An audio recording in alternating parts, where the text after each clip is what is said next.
My name is Ben Livingston. I'm the first person to ever see a cloud with the intention to cause it to do military damage. I know I can say that, and I did it several times before the next person did it. Tell me what these clouds are we're looking at. Well, these clouds were located up in the southern part of North Vietnam, and we needed to make rain down on the Ho Chi Minh Trail, Highway 1. But there weren't any real clouds around. There were a number, this was the end of the monsoon season, but there were a number of these small clouds that barely reached the freezing level, and by putting a small amount of silver iodide in there, we got them to collect and start to build. And as they built, we just worked on the largest tower in the group until in just a very short time we had clouds that were... You told me this cloud got 14 inches of Well, this cloud, of course, this is all the same cloud. I was cleared top secret. Eyes only. I was as high as you could get. I got interested in weather modification when I was a farm boy. I never could understand why the clouds wasn't bigger, had a little more shade, and was chopping that cotton. So I got in the Navy. I managed to get into meteorology school, and I think that's really where I learned the most of my physics. I was assigned to the Typhoon Squadron in Guam, where I served for 3 years as a flight meteorologist and meteorological engineer. From there, I came back to additional school at Texas A&I University down in Kingsville, and from Kingsville, they sent me to the Hurricane Hunter Squadron in Jacksonville, Florida. That squadron, of course, had just become involved in Project Storm Fury. So when I reported to that duty station as a meteorological engineer, I was immediately designated the military member of the Storm Fury Advisory Board. We were doing quite a lot of testing work out over the test range at China Lake, California, where we dropped cloud seeding flares or silver iodide generators into clouds, or just where we wanted to see what the reaction was. And it was there when I learned for sure that you could really change a cloud by the amount of silver iodide you put in and where you put it.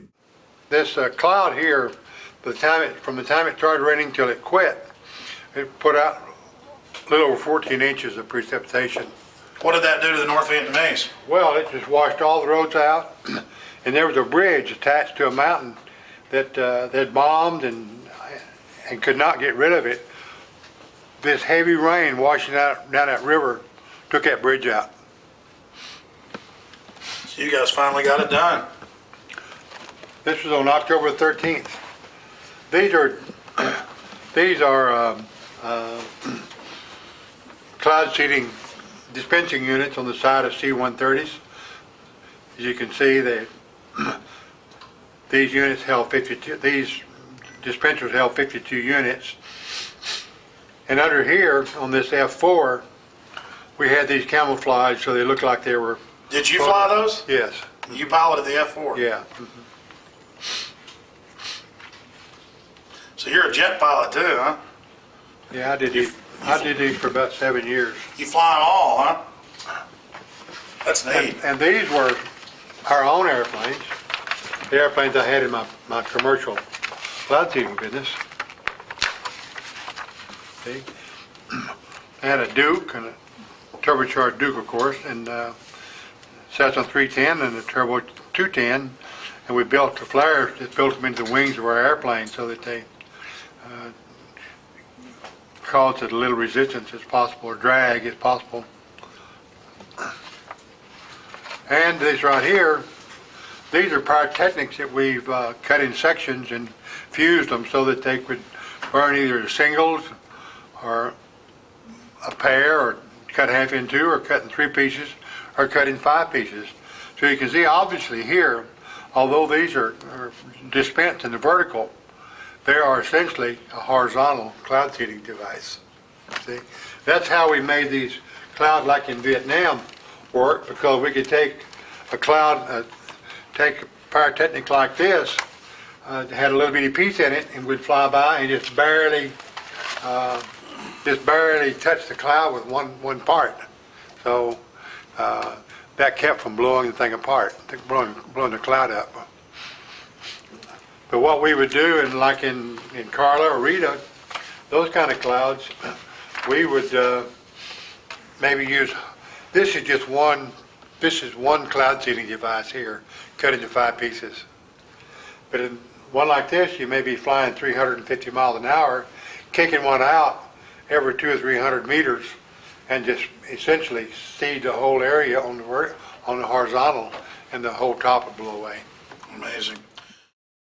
We were the first ones to fly into hurricanes for the purpose of modifying them, if you will. That was Project Storm Fury. I began to be extremely confident that we could do about what we wanted to with a hurricane.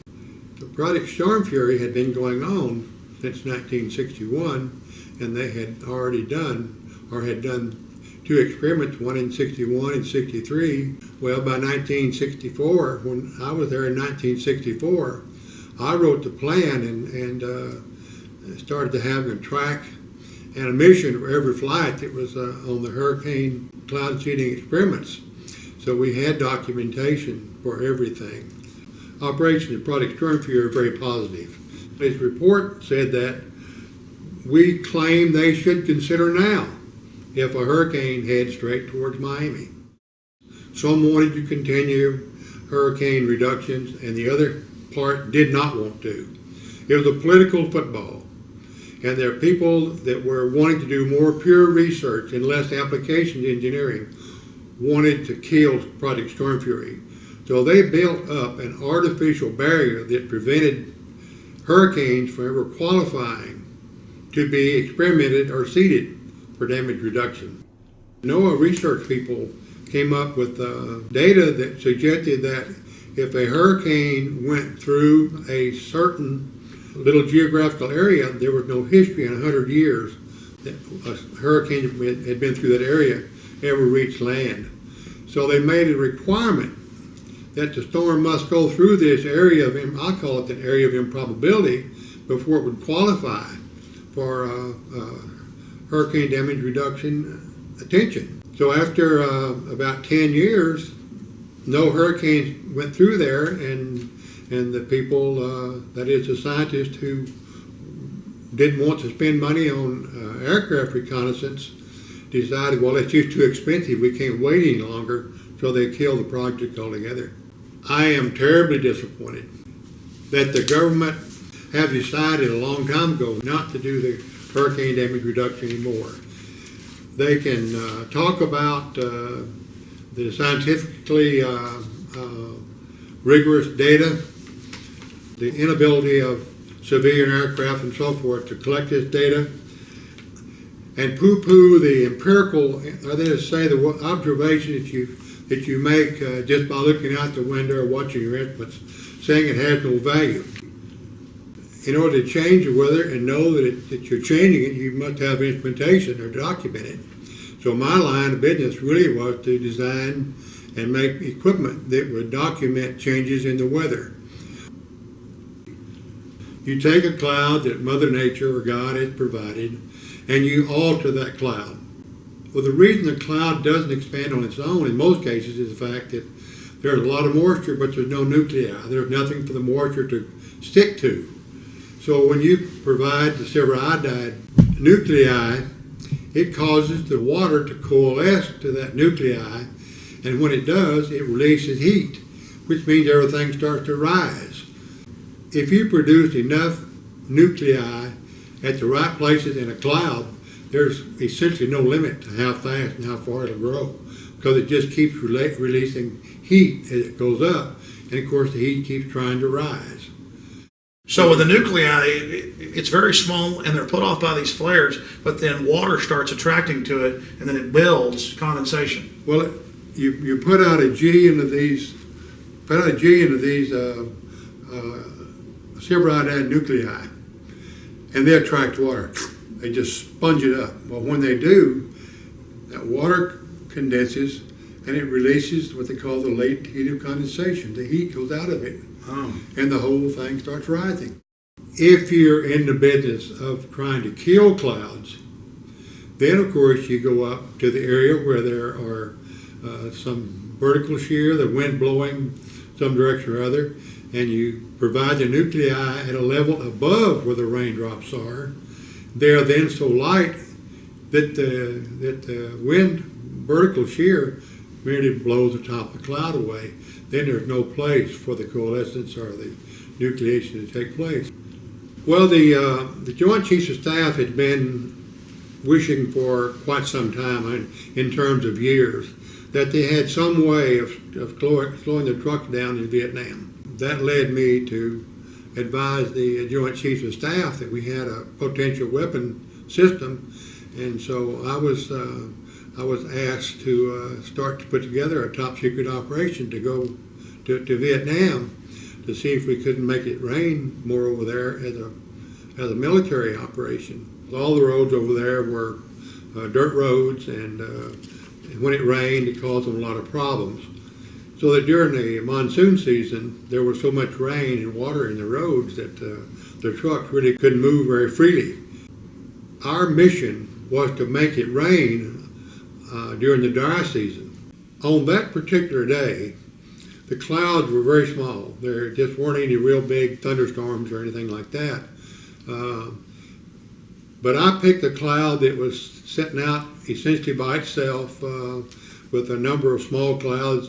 I'm talking about clouds whose tops were somewhere near the freezing level, but not high enough to really grow.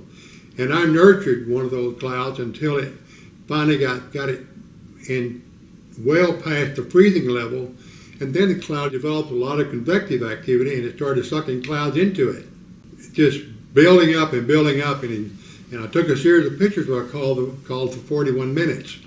By the end of 41 minutes, we had flown up to over 65,000 feet, and we still couldn't reach the top of the cloud.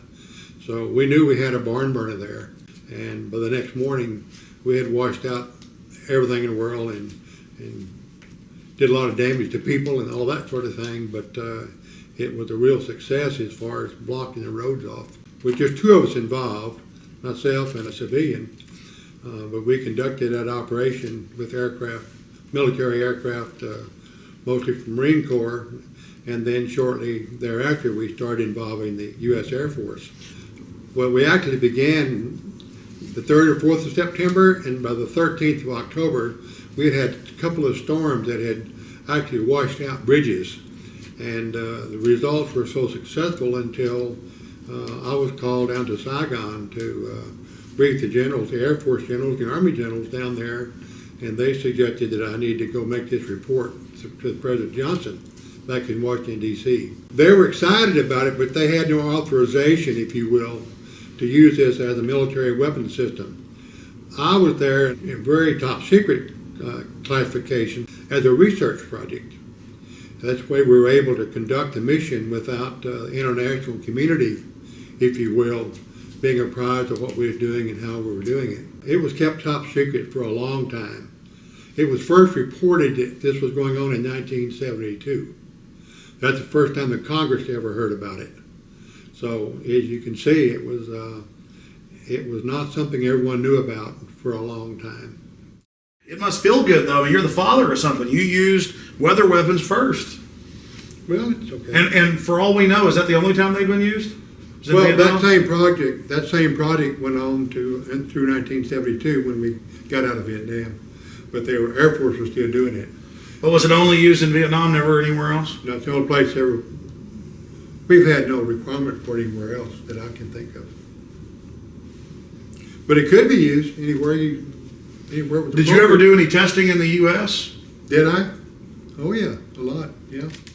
You were the head of what base? You were the head of acting commander of what base? I was the acting commanding officer at the Corona Naval Weapons Research Center. And they worked on a lot more there than just weather weapons, didn't they? Yes, they do, but my main contribution at Corona was to write a plan for weather modification control for the whole world at any given time. We could send a number of airplanes with materials and dispensing equipment we had and probably control the weather all the way around the world. Why? Because you said it was on. It's on seven major front lines. Well, there are only from 5 to 7 major troughs around the world at any given time, and they undulate just like ocean waves, move back and forth and back and forth. And at any time, there's a front associated with those where all the thunderstorms are located. And with having a few airplanes, a couple of airplanes at the right place, you could run down that line of thunderstorms and do whatever you wanted to with them. This is out of the June 1974 Science magazine.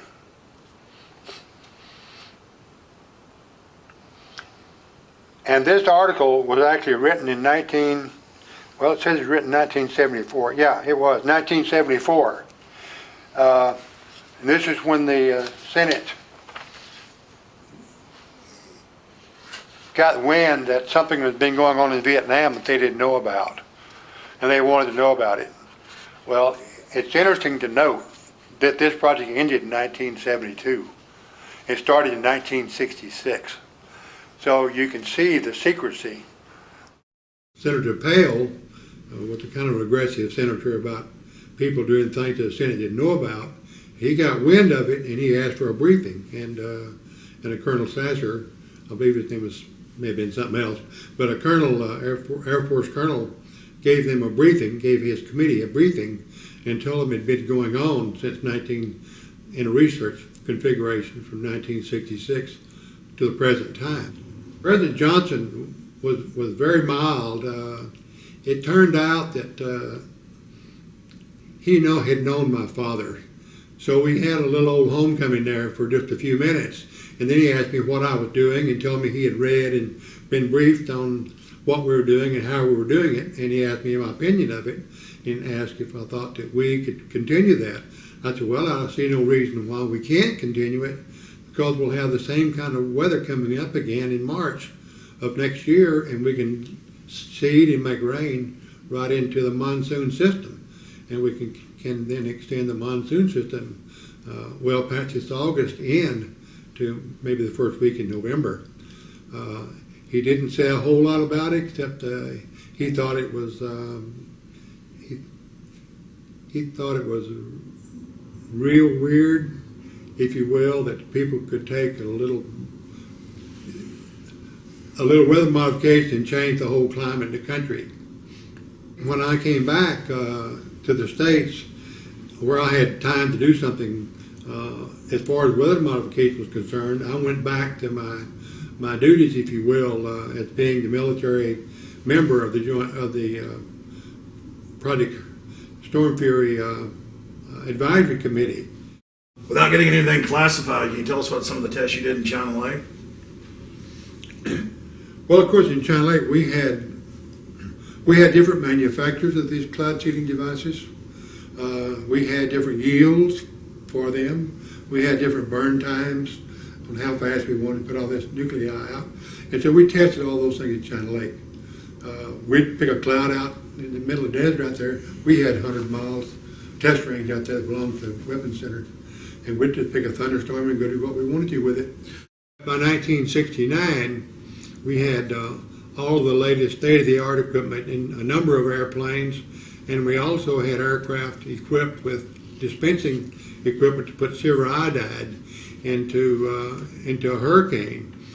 The hypothesis for how to do this had been designed, developed by Dr. Joanne Simpson, and her husband, Dr. Robert Simpson, was the director of Project Storm Fury for a number of years.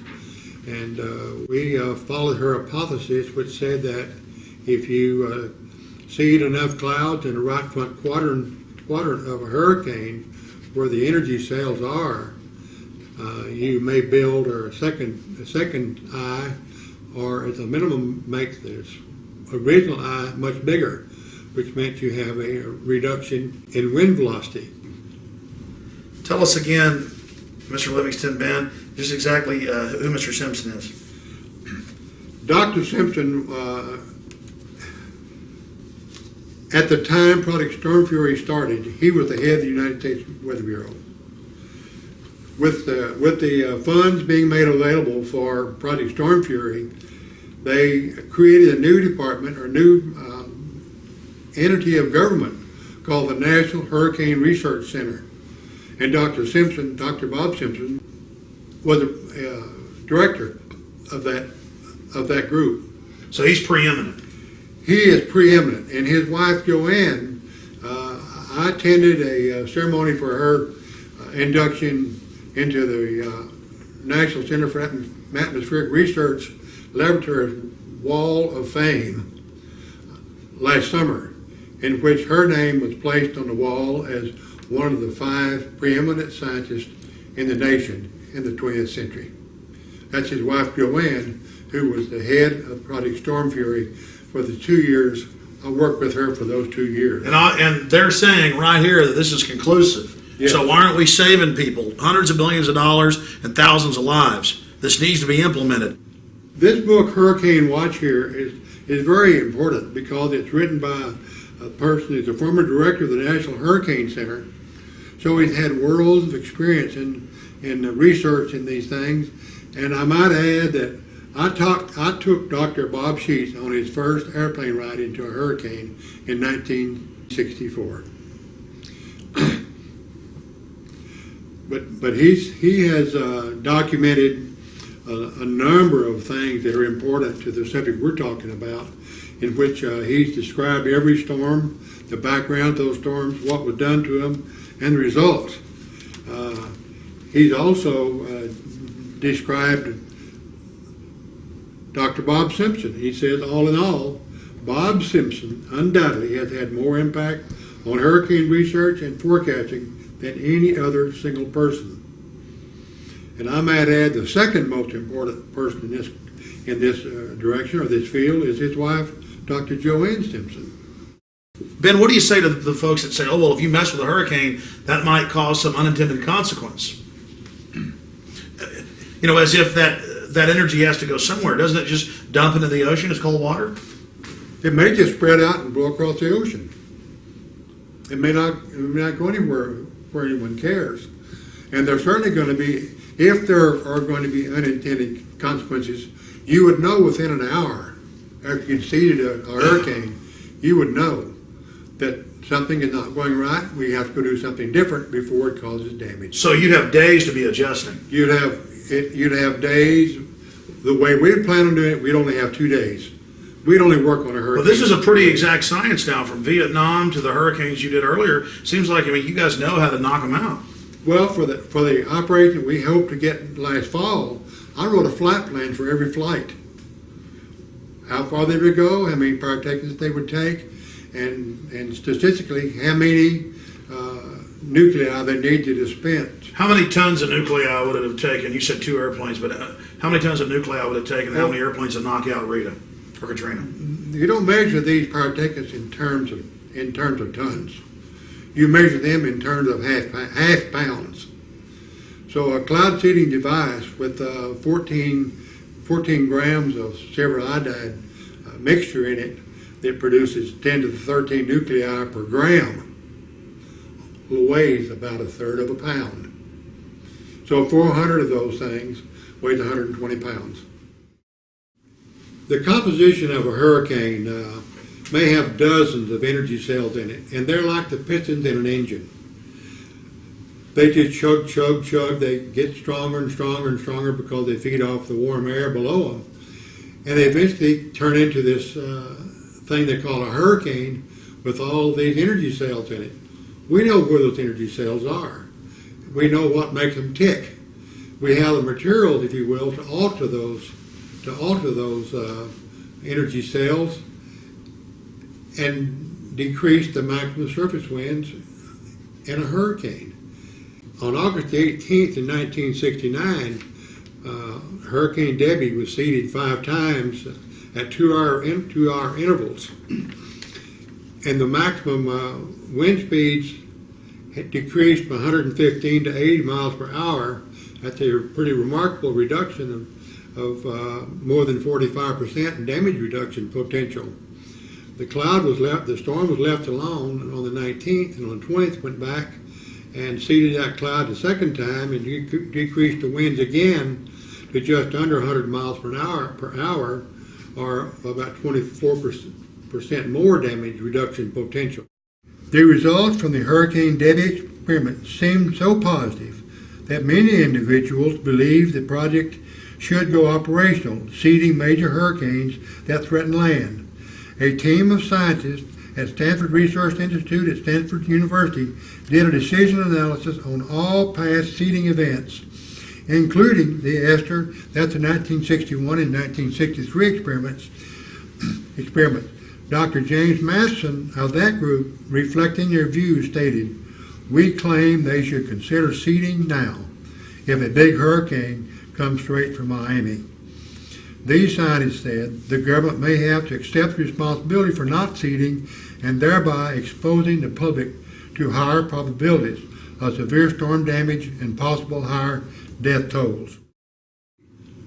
A number of people, scientists if you will, who didn't necessarily endorse applications engineering in these storms. They thought they needed more scientific data.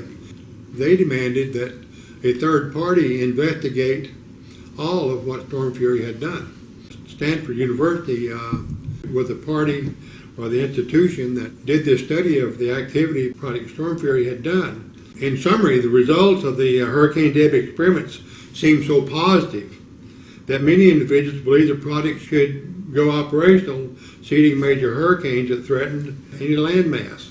And a team of scientists at Stanford Research Institute did a decision analysis on all past seeding events, including the ones in 1961, 1963. And Dr. Matheson from Stanford University, the head of the Research Institute, reported that the government may have to accept responsibility for not seeding and thereby exposing the public to higher probabilities of severe storm damage and possible higher death tolls. It's interesting that we were able to do that and have the results confirmed by Stanford University in 1969.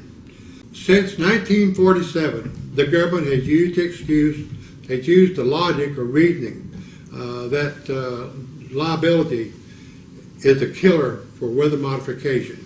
But that's not why Project Storm Fury was killed, and that's not why they aren't doing it now. In my opinion, the reason they're not doing it is well stated by a very senior official from the National Center of Atmospheric Research in Boulder, Colorado, and he says, even if a well-supported theory of hurricane modification existed, the potential legal aspects of weather modification on this scale argue strongly, in my opinion, against any such efforts. Just a few of the many possibilities include: A, the storm is not modified at all, but some people perceive that it is, get hurt, and sue the modifiers. The storm is modified according to theory, but still does significant damage, and some people blame the modification on the damage, even though the modification actually reduced the overall damage and impact. And third, the modified storm produced winners and losers, and the perceived losers sue. For example, what if soon after the seeding the hurricane abruptly changed course? This happens all the time in nature. The people affected by the new course might well blame the modification effort and sue. Yeah, if you study the situation, you may learn, and very diabolically so, that you don't like to believe this, but there's a possibility, and the economics of it verifies the fact that there is so much damage done that the construction industry in general all over the United States benefits because the cost of material goes up. So the insurance company may or may not gain from having these damage reductions take place.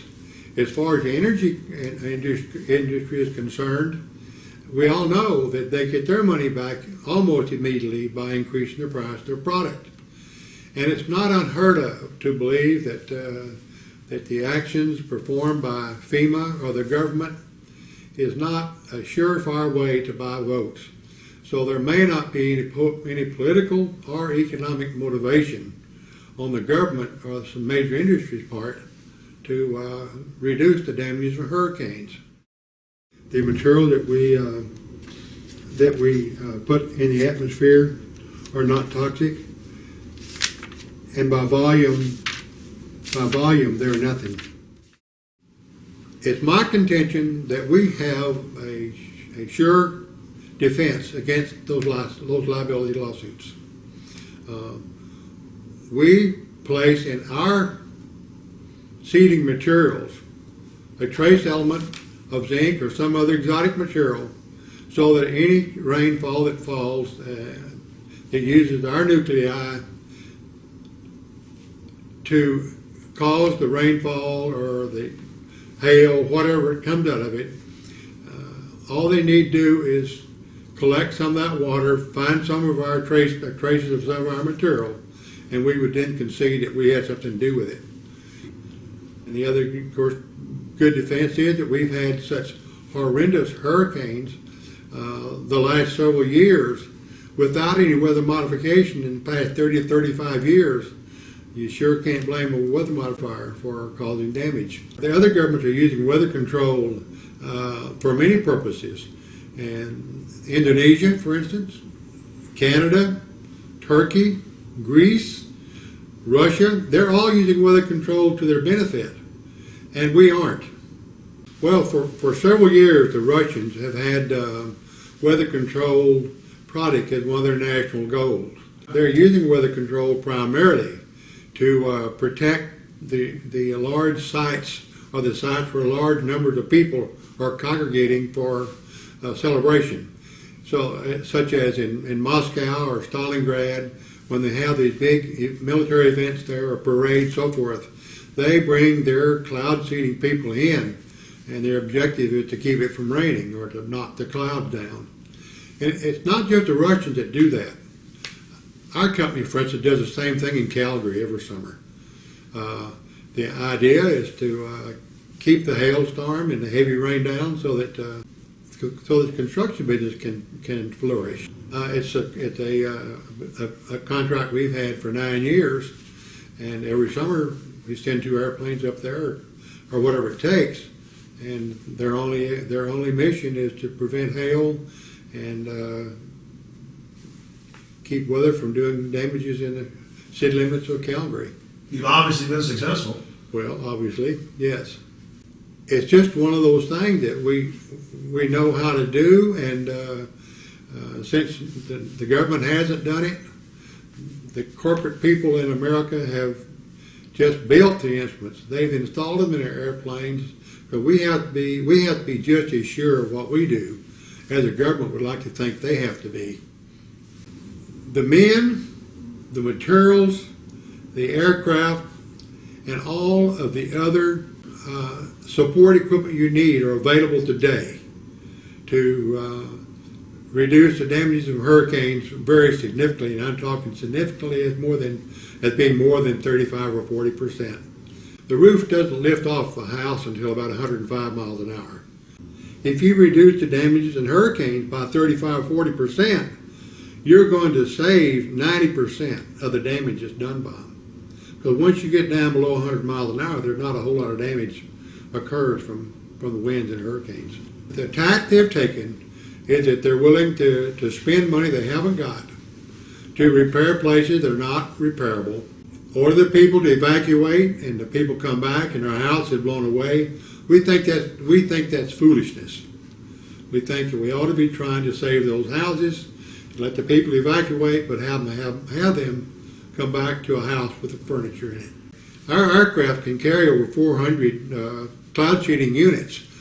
Now, those back in Project Storm Fury days could only carry 52. And the fact that we fly 2.5 times as fast and we know exactly where we are all the time, we feel like we have a much better opportunity, or better chance of reducing these hurricanes by even more than they were able to in Storm Fury. Number one, we would have attacked Katrina before she passed the southern tip of Florida, coming across the Gulf of Mexico, because there were a lot of people are a lot of lives at stake there. We may not have done anything with Cortina until she got out in the middle of the Gulf of Mexico. But from then on, and I mean the middle of the Gulf of Mexico, I'm talking about to the eastern edge of the oil production. When it got close enough to do damage to the oil drilling and producing platforms, we would have started working on Cortina right then, and we would have seeded those energy cells in there based on data from the satellite information. We would have picked the energy cells in that storm, and at least every 12 hours, we would have been out there seeding those energy cells. Ben, why hasn't there been a lawsuit against the government for not stopping these hurricanes? You know, I don't know. I'm not a lawyer, but I really don't understand why, because the government certainly has reneged on its responsibility to the citizens of the country to protect them. They took unlimited steps in creating the Department of Homeland Defense and spent trillions or hundreds of billions of dollars on that thing. But yet a hurricane comes along that does more damage than that, and they won't even acknowledge the fact that there's some way to prevent it or slow it down. Well, the problem we have right now is that while we've contacted every senator in the U.S. Senate, all 100 of them, we've had one mediocre response from one of them. You get the impression that they just don't care what happens about the hurricanes, and we have presented a proposal to them to do hurricane damage reduction for the year 2006, and it amounts to around $6,000 a month.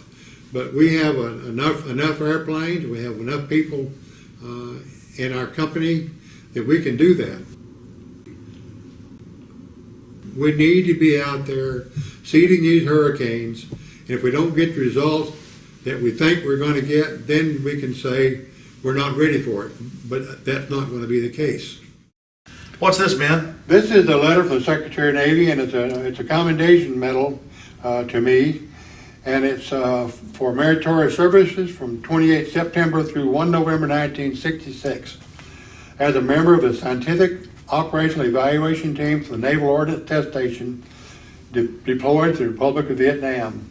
During this period, Lieutenant Livingston directly participated in project flights in a combat zone, in program planning, scientific data collection and evaluation, in material readiness of scientific recording equipment, and in the daily preparation of the weapons system under development, demonstrating outstanding professional competence. He and our procedures, thereby improving their effectiveness. His unyielding demand for accurate and complete data collections, his relentless search for technical competence, and his unwavering devotion to duty were major factors in the outstanding success of the project and were instrumental in the development of a unique major combat capability for the United States. Lieutenant Livingston's outstanding performance was in keeping with the highest traditions of the United States Naval Service. Signed, Paul H. Nitze, Secretary of the Navy.